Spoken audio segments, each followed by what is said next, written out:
Bonjour tout le monde et bienvenue dans cette nouvelle vidéo du tuto complet Google Sheet. Aujourd'hui on va terminer le cours, enfin la partie théorique on va dire sur Google Sheets, en voyant le reste des fonctionnalités utiles que l'on n'a pas vu dans les précédentes vidéos, soit parce que le sujet ne s'y prêtait pas, soit parce que j'ai tout simplement oublié d'en parler, mais ce sont des fonctionnalités qui vont nous être très utiles.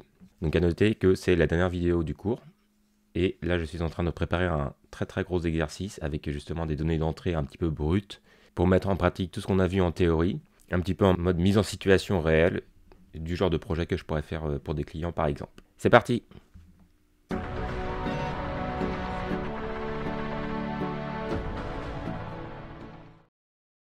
Alors la première fonctionnalité intéressante, vous avez déjà dû me voir l'utiliser, c'est le rechercher et le rechercher et remplacer. Donc si je fais un CTRL F, j'ai un petit menu qui apparaît et qui va me permettre de rechercher des infos dans la feuille. Par exemple, si je tape AN, là il va me montrer qu'il a trouvé 159 occurrences. Et je peux naviguer à travers toutes les occurrences avec les flèches ou en appuyant sur Entrée.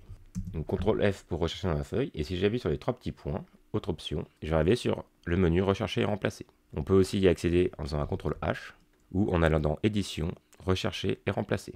Donc dans ce menu, il va nous demander la valeur à rechercher, la valeur à remplacer, savoir s'il faut rechercher dans toutes les feuilles, cette feuille ou une plage particulière, ou là je peux choisir une plage particulière. Est-ce que la recherche doit respecter la casse? Donc est-ce qu'on respecte majuscule, minuscule? Est-ce que la recherche porte sur la totalité du contenu de la cellule et pas sur une partie? Rechercher à l'aide d'expressions régulières, donc les expressions régulières c'est un petit peu plus complexe, je n'aborderai pas le sujet ici. Rechercher également dans les formules, donc ça nous permet de modifier des valeurs dans des formules. Et rechercher aussi dans les liens, donc là c'est si jamais on a des liens URL ou hypertexte. Par exemple, si je fais AN, rechercher, et là en fait je peux naviguer sur toutes les occurrences. Il va me les montrer. Et si je fais remplacer par EN, donc là par exemple je vais prendre une plage particulière ici, hop, de B3 à B12, et je vais faire tout remplacer. Là, il va tout me remplacer tous les AN par EN. Il me dit 6 occurrences de AN ont été remplacées par EN. Voilà, donc là je vais annuler pour remettre mon AN. Et justement, quand on a des formules ou des fonctions, admettons ici, mon tableau s'arrête à la ligne 49. Et ici j'ai des formules, par exemple min de H2 à H49. Et admettons que maintenant en fait mon tableau il y a plus de données. Je vais copier-coller des données. Et au lieu de s'arrêter à la ligne 49, il s'arrête à la ligne 55. Et moi j'aimerais bien justement que mes formules se mettent à jour, parce que là on voit que les valeurs du coup restent sur H49. Et bien avec CTRL H, rechercher et remplacer, j'ai cherché H49 et remplacé par H60. Donc là si je fais rechercher, là il m'a trouvé juste dans les noms de formules. Par contre si je fais rechercher également dans les formules, là on voit qu'il m'a affiché toutes mes formules. Et ici je fais tout remplacer, je sélectionne cette feuille, je vais faire tout remplacer. Et là, il me dit 11 occurrences de H49 ont été remplacées par H60. Donc à chaque fois qu'il a vu H49 dans la feuille, il l'a remplacé par H60. Et du coup, là, ça a mis à jour mon tableau. Donc là, j'ai mis H60, mais j'aurais pu mettre H55. Enfin, on voit que si je fais OK, on voit que les valeurs ont bien changé par rapport à tout à l'heure. Alors attention, quand vous remplacez comme ça, c'est irréversible. Enfin, on peut retourner en arrière avec CTRL Z ou dans l'historique du fichier. Mais je veux dire, là, c'est bien écrit en dur H60 et c'est pas une fonction ou une formule qui va modifier ça. Une autre fonctionnalité très intéressante, donc là je vais retourner ma feuille data, je vais me créer un petit tableau titre 1, titre 2, valeur, enfin on s'en fiche un petit peu. Voilà, et ce tableau, sur les titres, je vais lui appliquer une mise en forme, par exemple en gras là, et je vais mettre des bordures extérieures ici et des bordures intérieures. Bon, je vais lui faire une mise en forme un petit peu particulière, hop, et ici par exemple. Voilà. Et là je me dis en fait j'aimerais bien recopier et coller facilement la mise en forme, mais que la mise en forme. Donc je pourrais sélectionner mon tableau, faire CTRL C, aller sur une autre cellule, clic droit, collage spécial, format unique. Et là, il m'a collé le format. Mais il y a un raccourci justement intéressant pour ça, c'est le petit rouleau ici, appliquer le format. Donc je sélectionne mon tableau, je clique sur mon rouleau appliquer le format, je clique à côté, et il m'a bien copié-collé la mise en forme. Et aussi, si je fais ça, et que je sélectionne une plage de données, et bien là, on voit qu'il a dupliqué de façon matricielle justement ce format.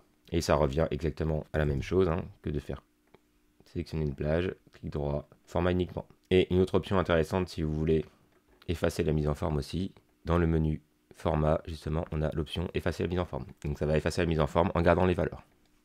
Alors, on a vu dans l'épisode précédent comment créer des commentaires, mais on peut aussi insérer des remarques. Dans insertion, remarque. Alors une remarque, du coup, ça va être un petit cadre. Vous pouvez écrire dedans, vous pouvez écrire plusieurs lignes aussi. Qu'on peut redimensionner ici avec la poignée. Et quand on sort de la cellule, il y a un petit triangle noir qui est apparu avec marqué ma remarque valeur. Et en faisant un clic droit ici, je peux la supprimer. Voilà. et je peux en insérer une autre. Ah, remarque. Je peux retourner dedans du coup pour le modifier. Donc voilà, le commentaire ça va plutôt être un truc collaboratif avec un fil de discussion, alors que la remarque c'est juste une note comme ça sur une cellule. Une autre option assez utile, ça va être de faire des statistiques de colonnes. Par exemple, je vais dans données statistiques de colonnes. Et là, il va me dire toute la colonne E, il va me donner la fréquence d'apparition des valeurs et un petit tableau aussi avec une distribution. Et là, je peux changer de colonne et aller voir les autres colonnes. Et justement, quand je sélectionne les données, par exemple ici, je vais sélectionner des montants. Hop, en bas à droite, là, j'ai un petit menu qui est apparu et qui me dit en fait, qui me fait des petites statistiques aussi avec la somme, la moyenne, le minimum, le max, le nombre et le nombre de valeurs numériques. Donc ça peut être assez utile, par exemple, pour vérifier que tout est bien des valeurs numériques. Par exemple, ici, si je prends des valeurs et que je mets un 20.59, 20,65, voilà, le point, pour lui, c'est du texte, du coup, c'est pas un nombre. Et si je sélectionne tout ici, il va me dire, il y a 6 valeurs, mais il n'y a que 5 valeurs numériques. Et donc là, rapidement, en fait, je sais d'un seul coup d'œil que j'ai une valeur qui n'est pas considérée comme une valeur numérique. Et du coup, qui ne va pas être prise en compte dans la somme ou la moyenne, par exemple. Alors si je mets 20,59 et que je refais mes stats, là on voit que j'ai bien 6 valeurs et 6 valeurs numériques. Donc voilà, ces petites statistiques peuvent être assez intéressantes justement à utiliser. Et dans mon menu données, j'ai une autre option ici qui est scinder le texte en colonnes. Et par exemple, si je sélectionne mes dates ici, donc je vais sélectionner tout, hop, jusqu'à la fin, et faire donner, scinder le texte en colonnes. Et là, il me demande le séparateur, je dis séparateur, personnalisé, c'est un slash.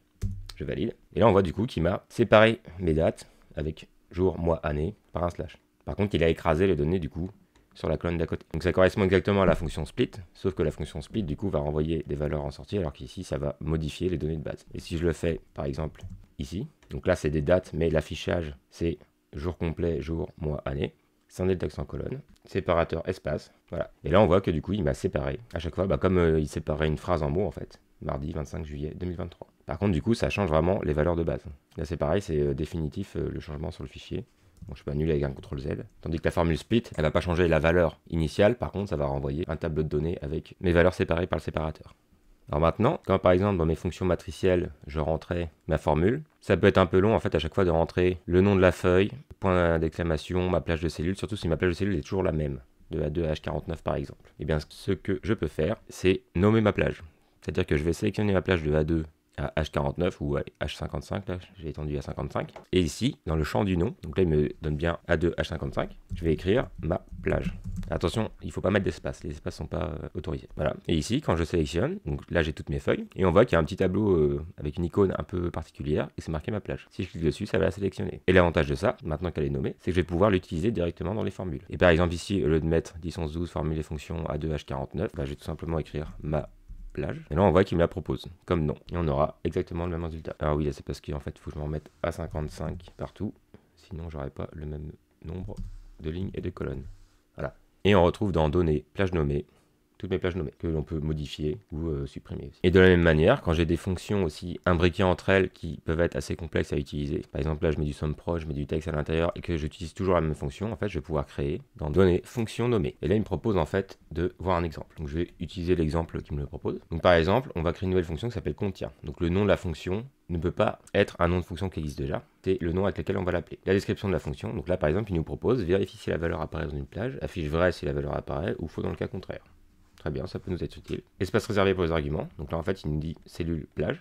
Et là, on va lui mettre en fait le nom d'argument, donc cellule plage, et la définition de la fonction. Alors là, dans l'exemple, il nous la propose en anglais, donc ça va pas fonctionner. Voilà, il va nous dire que la formule n'est pas bonne, parce que déjà, les séparateurs d'arguments, c'est des points-virgules au lieu des virgules.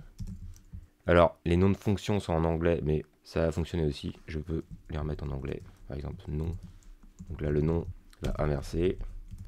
Et erreur, et match c'est équive. Et par exemple là, je veux pas mettre cellule, moi je veux mettre valeur plutôt.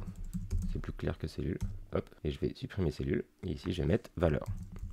Donc là, qu'est-ce que va faire la fonction? On va prendre une valeur, donc soit une cellule, soit une valeur notée en dur, prendre une plage, faire un équive, et la fonction équive en fait va renvoyer le numéro de la ligne sur laquelle est apparue la valeur, ou une erreur si la valeur n'apparaît pas dedans. Donc erreur va renvoyer vrai si la valeur est une erreur et faux si c'est pas une erreur, et le nom va inverser le vrai ou faux. Donc on aura bien affiche vrai si la valeur apparaît ou faux dans le cas contraire. Suivant. Et là il me demande des détails facultatifs aussi. Donc là c'est pour la petite tête de la fonction.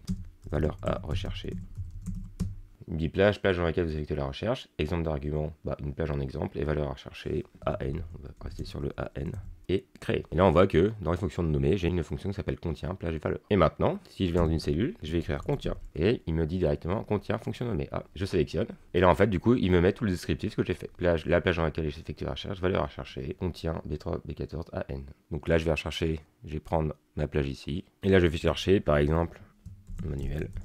Ici, il m'envoie vrai parce que dans B3, B17, j'ai bien manuel qui apparaît. Donc là, il recherche vraiment le mot complet. Là, si je mets de L, ça va me mettre faux. Et si je recherche AN, ça va me mettre faux aussi, vu que AN n'est pas dans la totalité de la cellule. C'est juste une partie de la cellule. Là, ça va vraiment récupérer la totalité de la valeur. Voilà pour les fonctions nommées. Donc ça peut être assez utile quand vous avez des fonctions un peu complexes que vous utilisez plein de fois.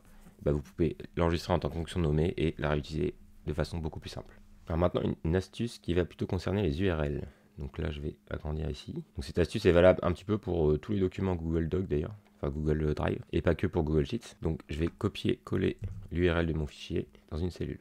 Voilà. Donc on peut voir que l'URL est composé de plusieurs parties. Il y a le https://doc.google.com. Donc ça veut dire que c'est un document qui vient du Google Drive. /spreadsheet. Alors spreadsheet, ça veut dire que c'est l'application Google Sheets. Ensuite, on a un /d et / toute une chaîne ici de caractères un peu spéciaux. En fait, ça c'est l'identifiant du fichier. Donc, chaque fichier a un identifiant unique dans le monde entier pour pouvoir justement identifier ce fichier. Et après, on a /edit dièse GID égale 0. Donc /edit, ça veut dire qu'on édite le fichier. Et le GID égale 0, en fait, c'est l'identifiant de la feuille. On peut voir que si je change de feuille, ça change le GID. Donc ça, c'est un numéro unique aussi de feuille. Enfin, c'est un numéro unique par fichier. Et la première feuille du fichier est toujours la feuille 0. Et bien, l'astuce ici, c'est que si je change, au lieu de edit, je mets copie, et que je copie l'URL et je la colle dans un autre onglet, bien en fait en mettant un /copy, il va automatiquement me proposer de faire une copie. Juste en mettant un /copy dans l'URL à la place du /edit. Et je peux même faire un /copy, point d'interrogation, et mettre un title égale ma copie par exemple.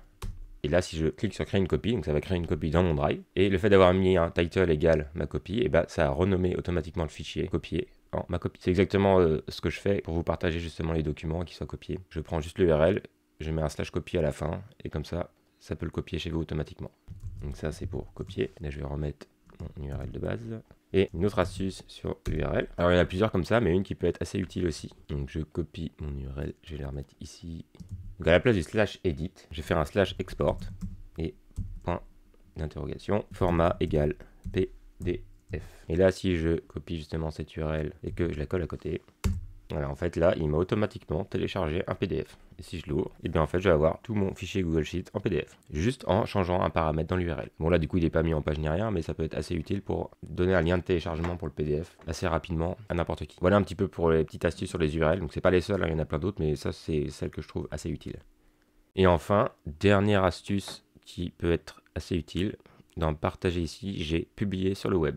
Je vais pouvoir publier mon Google Sheet en lecture seule. Par exemple, je vais faire un lien, un document entier. Je peux publier aussi qu'une seule feuille ou un seul graphique. En fait, je peux même sélectionner mes graphiques. Et soit je publie en tant que fichier CSV, PDF, Microsoft Excel, TSV, donc là qui sera automatiquement téléchargé par le navigateur, soit je peux le publier en page web. Et si je publie en page web, donc là il me demande voulez-vous vraiment publier cette section? Ok. Et là du coup, il m'a donné un lien. Ok. Et si je l'ouvre, ce lien à côté, là on va voir que j'ai accès à tout mon fichier avec ces feuilles, mais en lecture seule. Là, vous voyez, je ne peux pas sélectionner de cellule, en fait, je peux rien faire, c'est vraiment de la lecture seule, et j'ai accès à tout mon fichier. Du coup, c'est assez pratique si vous voulez partager un fichier juste en lecture seule ou montrer des informations à n'importe qui. Une fois que le fichier est publié, cette URL unique, justement, sert à y accéder en lecture seule. Et après, j'ai des paramètres, donc oui, document entier, je peux arrêter la publication, je peux restreindre l'accès à... Bon là c'est mon organisation. Et republier automatiquement après chaque modification. Si je fais ça, dès que je vais modifier le fichier, ça va le mettre à jour la publication. Si je décoche ça, ça va faire une capture du fichier à un instant T et il ne bougera plus. Et on peut aussi intégrer directement en HTML en fait dans un site sous forme d'iframe. En gros ça va faire un petit cadre dans n'importe quel site pour justement montrer rapidement un document ou même un graphique en fait et intégrer directement ça dans un site web. Et là il me dit ce document est publié sur internet. Il faut cliquer sur arrêter la publication pour arrêter la publication. Donc voilà, ça peut être assez utile justement pour partager juste des données à visualiser en fait à n'importe qui. Et vous pouvez vraiment contrôler tout ce qui est publié ou pas. Voilà un petit peu pour toutes ces fonctionnalités supplémentaires dont j'avais un petit peu oublié d'en parler et qui peuvent être assez utiles justement à voir. Donc là, je n'ai quasiment plus rien à vous apprendre sur le Google Sheets en théorie. Et justement, on va passer à la pratique avec le gros exercice que je suis en train de vous préparer et qui va permettre vraiment de mettre en application sur un cas concret tout ce qu'on a vu en théorie. Merci à tous d'avoir regardé cette vidéo. N'hésitez pas à liker ou à commenter si vous en sentez le besoin. N'hésitez pas à la partager non plus, à vous abonner à la chaîne, et je vous dis à très bientôt pour une prochaine vidéo.